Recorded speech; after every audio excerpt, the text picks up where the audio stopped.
ঝাড়গ্রামের বল্লা বিদ্যাপীঠ 26,000-এর তালিকায় এই স্কুলের 3 জন টিচার এবং 2 জন গ্রুপ ডি কর্মীর চাকরি বাতিল হয়েছে। ফলে স্কুলে ঘন্টা বাজাচ্ছেন শিক্ষক। পরীক্ষার জন্য ছাত্রদের সাহায্যেই ক্লাসরুম ঠিক করা হচ্ছে। স্কুল কে চালাবে? না খেয়ে মানুষ মেরে দেবার অধিকার তো আমারও নেই, আপনারও নেই।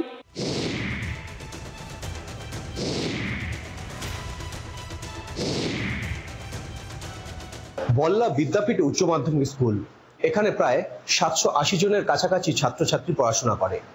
কিন্তু এই মুহূর্তে যে সুপ্রিম কোর্টের রায়, তাতে অতল জলে পড়েছেন এই স্কুলের স্যার থেকে শুরু করে ছাত্রছাত্রীরা। ছাত্রছাত্রী প্রায় 780, শিক্ষকের সংখ্যা ছিল 13, গ্রুপ ডি 2 জন এবং গ্রুপ সি 1 জন। ঝাড়গ্রামের বল্লা বিদ্যাপীঠে এমনই পরিস্থিতি ছিল, কিন্তু সুপ্রিম কোর্টের রায়ে চাকরি খুইয়েছেন ফিজিক্স এবং কেমিস্ট্রির শিক্ষক। ফলে কার্যত বন্ধই হতে বসেছে স্কুলের বিজ্ঞান বিভাগ। বন্ধ রয়েছে 11-12-এর ক্লাস। ওই শিক্ষকরাই নবম দশমের সায়েন্সের ক্লাস নিতেন। ফলে চরম সমস্যায় স্কুলের ছাত্র শিক্ষক সবাই। পঞ্চম শ্রেণী থেকে দ্বাদশ শ্রেণী পর্যন্ত।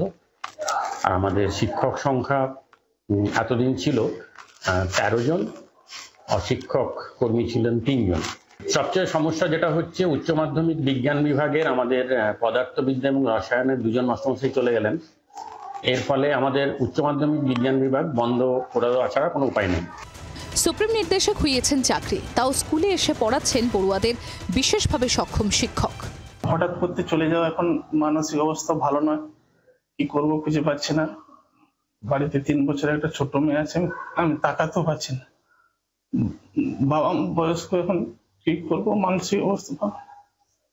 বাচ্চাদের প্রতি ভালো লাগা এতদিন করেছি, এইটা নেই আর কি। তাই না, মানে ওদের তো সামনে পরীক্ষা, তাদের স্মুথলি চালনা করা যায়, সেই আশা একটু ভালো লাগাই আর কি। করবো এখন তো খুঁজে পাচ্ছি না, মানে এতটাই ডিপ্রেসড, হতাশাগ্রস্ত।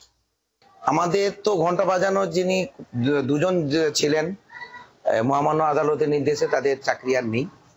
আমাদের গ্রুপ ডি 2 জন ছিলেন, 2 জনই চলে গেছেন চাকরি ছেড়ে।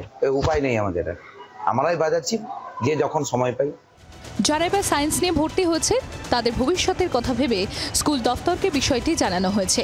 এখনো কোনো নির্দেশ আসেনি, তাই স্কুলের ভবিষ্যৎ নিয়ে চরম দুশ্চিন্তার মধ্যে।